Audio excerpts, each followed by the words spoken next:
Fang-bearing Cerberus directs all three of its attentions toward the satyr sack. See you, boy.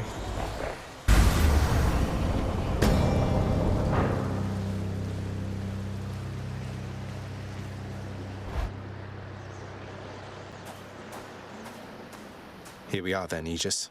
This Beowulf will be most fortunate to have your protection. There you are, bearing my brother's blasted shield, flaunting it about so recklessly. Though what have you done to it now? Not much, really, besides awakening the aspect of a supposedly unstoppable dragon-slaying warrior called Beowulf. If it has the power to protect him against a giant lizard, I figure it may help me against you. You presently shall find I'm no mere giant lizard, boy. Though we shall see whether this Beowulf is any help to you.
Shall make me go soft. I'm sure she'll wear you down eventually. You treat her with respect. Likewise to you.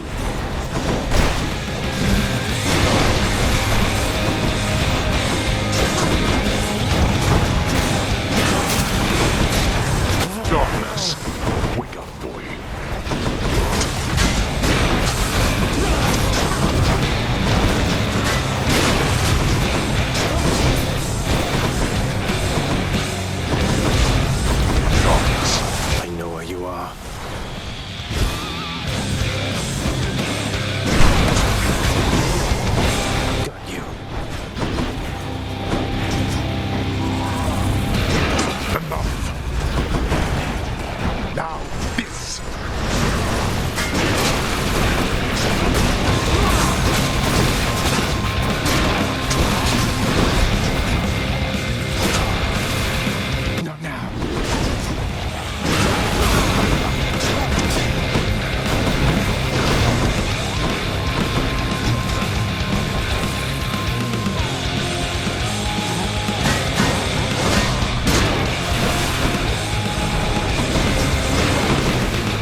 through every one of my defenses once again.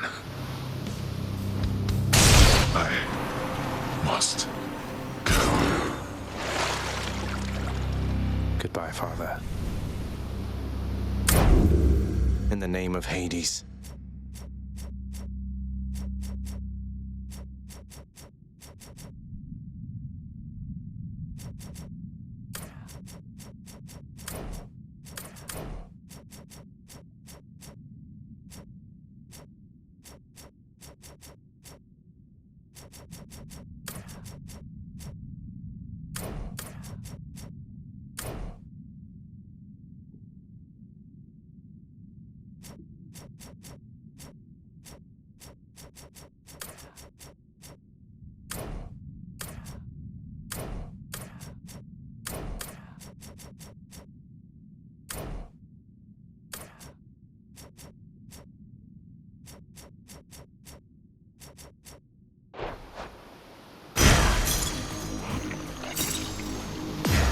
Blood of the Titans.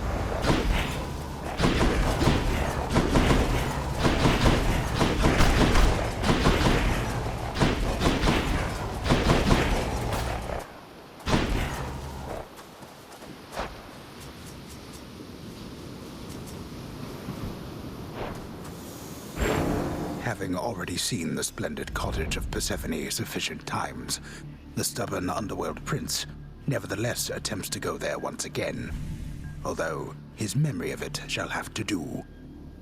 No!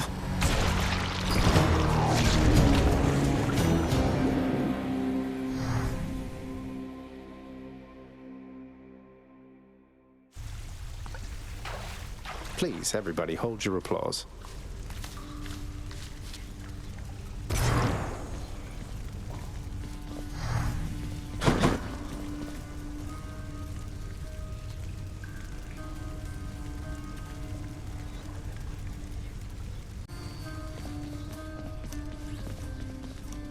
Mr. Hypnos, I wanted to check in with you again regarding the procession line that's right in front of you, right over there. It's moving pretty slow.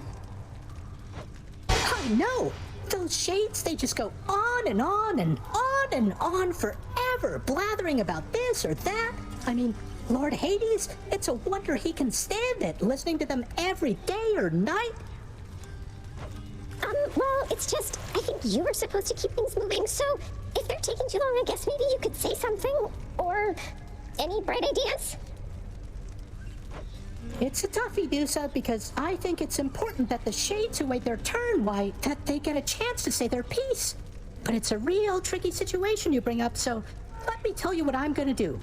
I am going to sleep on it, and then get back to you. Okay, well, if you don't, though, I'll check in with you again later, I guess, because I'm under orders, so, bye. Goodbye.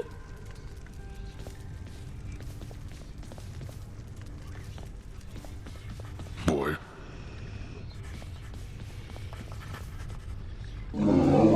Cerberus lies as ever at the foot of his Lord Master's throne.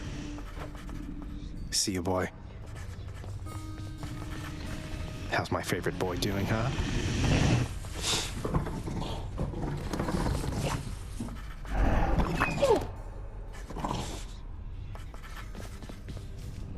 Father, all this stuff with the Olympians, will you just tell me what's going on for once? How did Mother come to join you here? What's your problem with Uncle Zeus? I thought she already told you.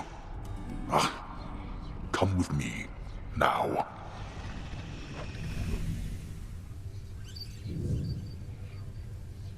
Swear to me that you shall never repeat what you are about to hear. Swear it. All right, I swear. I swear in your own name I'll keep what you're about to say between us. So? So, you had it mostly right before. After I inherited the underworld, your Uncle Zeus felt sympathy for me, he says. Your mother, he knew she was unhappy on Olympus, and he knew I was drawn to her. So what did he do? He brought her here, gave her to me as a gift. You weren't expecting a gift like that. But she didn't want to return to Olympus, and you liked her, so you didn't send her away. And you were angry with Zeus for putting you in that position. Cut ties with him. Yes! The blasted fool with all his flights of fancy. He does whatever he wants. He could have achieved a similar outcome in a limitless number of reasonable ways, rather than resort to what was tantamount to kidnapping, even if she wanted to leave. And now if Demeter and the others found all this out, you and Mother, even Zeus, would be in a bad spot, wouldn't he? He must have a temper on him to match yours.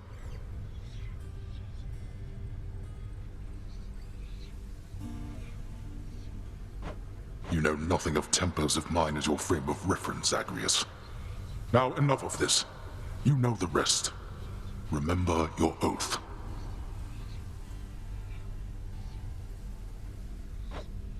I will. Take care, Father.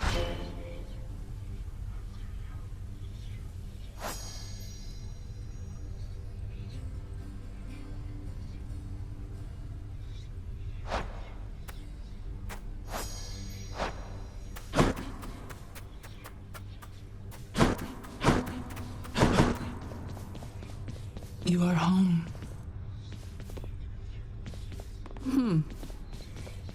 What news of late about Eurydice, my friend? She is as delicate as I described, no doubt. But I am dwelling on her once again, it seems. I knew she was a talented musician, mate, but you never let on that she is an amazing chef as well. She's been hospitable to me each time we've met, though you still seem to be a bit of a sore subject.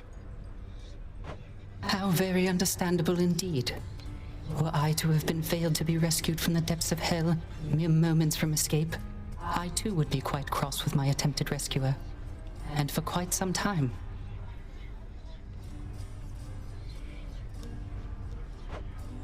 I'm working on it, mate. Nyx, I encountered Demeter. She mentioned her daughter, Persephone. You never said she was my grandmother. Didn't you think, under the circumstances, that was something I should know? Listen to me, child. What you know or do not know is for your protection. Your protection and your birth mother's as well. Your suspicion and your curiosity are warranted, but I can do no more about them now, except to caution you. Are we understood? Yes, we're understood.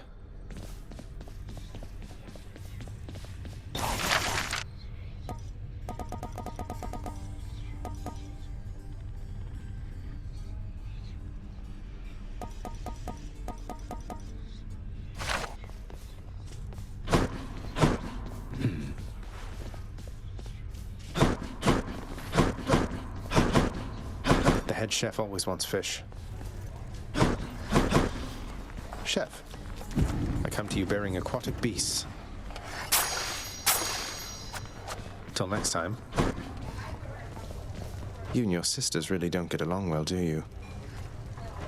Alecto and Persephone and I each have a different outlook, I would say. We've learned mostly to stay out of one another's way. That doesn't sound like a healthy basis for a relationship between siblings. Aren't you lecturing me about healthy relationships with family, Zagreus? Your family, your father's family, is the most broken and corrupted in the history of the entire concept. Fair point. I didn't mean to sound like I had any meaningful advice there, Meg. We're stuck with our bloodlines and our relatives, aren't we? Your family cut their Titan parents into pieces and then scattered them in Tartarus.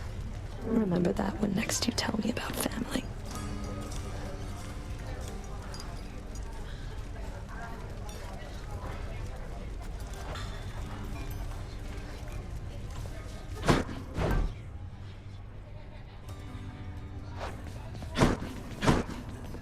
We're proud of you, house contractor.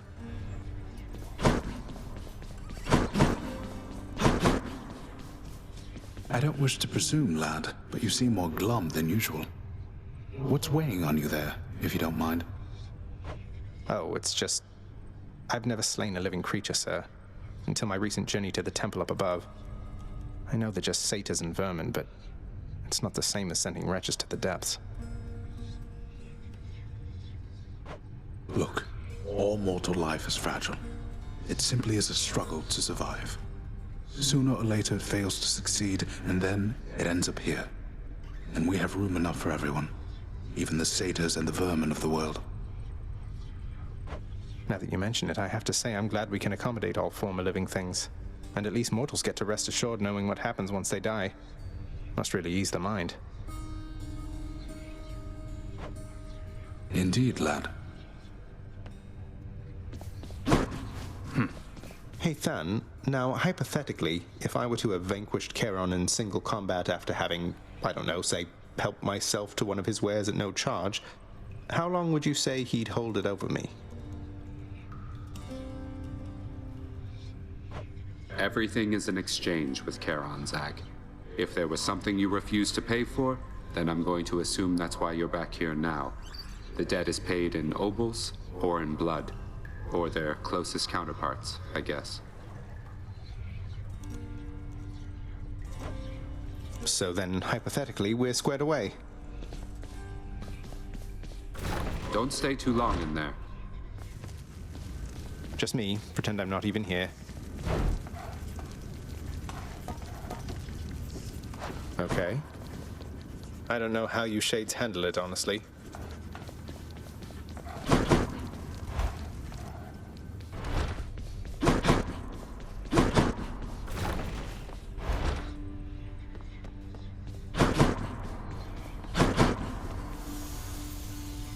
Can't believe Father's actually almost smiling.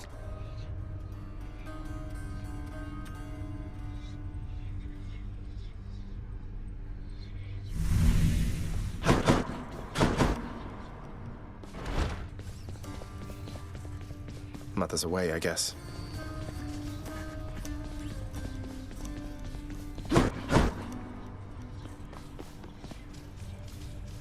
It was only a matter of time, I suppose.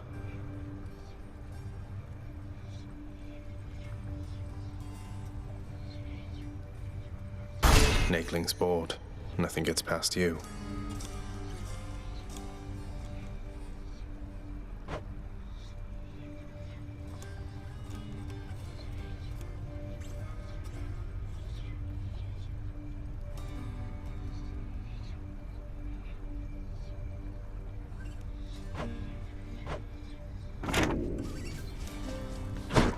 I'll sleep when I'm dead. I don't have time for leisurely activities like this.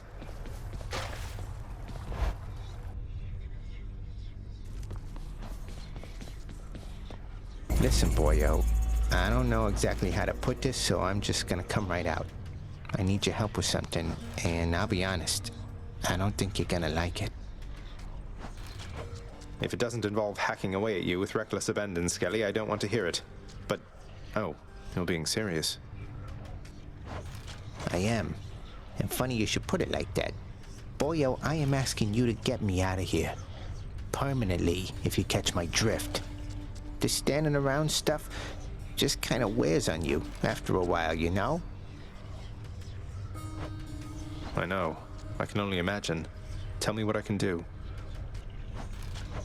That blade of yours back there, it's got a special power. You gotta spruce it all the way up. Your aspect, not somebody else's. Then let me have it with that thing, and I'm out of here. Then you'd be dead forever. You're asking me to kill you. I know it's a lot to dump on you, but I got my reasons. I don't exactly have a lot of options here, so give it some thought. Till then, we'll act like nothing's changed, all right? All right. Maybe.